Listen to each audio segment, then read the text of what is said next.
All right, now let's take a look at other markets. We see Bitcoin failed to clear the 30,500 resistance zone and started a fresh decrease now. And we're seeing the market cap sitting at $1.24 trillion. That's down about 3.37%.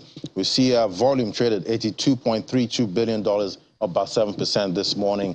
And Bitcoin dominance sitting at 44.68%. All right, let's bring in Bjorn Martens now, CEO Passive Income Token, join us right here. Great to have you, Bjorn. Good morning.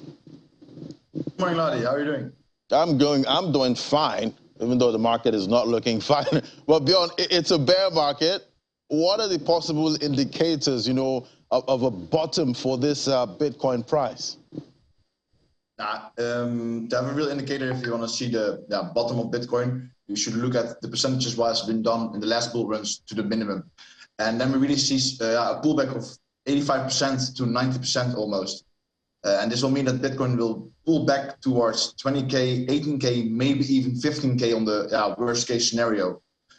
So people are, at the moment, it's been savage basically the market, but we're not there yet at all. Bitcoin is still pretty high. It's only down 55% from its all-time high. So I expect we're going to see much more lower bottom over the few months. This is quite interesting. Everybody is predicting a bottom around the 20K. Some are saying 8K, some 15K. But we know how this market can be funny. It reverses on you what you didn't even expect. But Bjorn, we're seeing the issue with stable coins at this point. USD still in the news. That's with Terra Luna. And we're seeing people are still buying Luna on exchanges.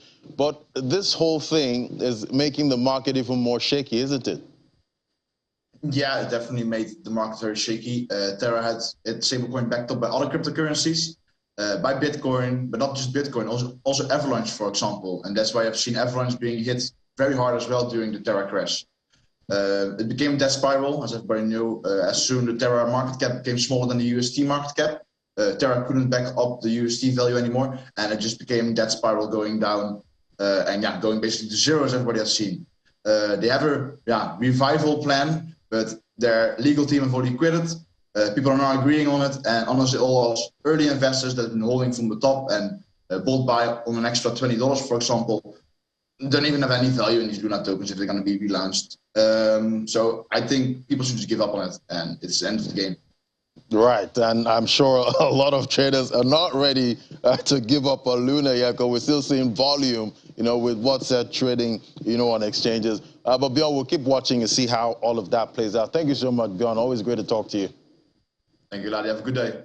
All right. Bye. So now let's look at the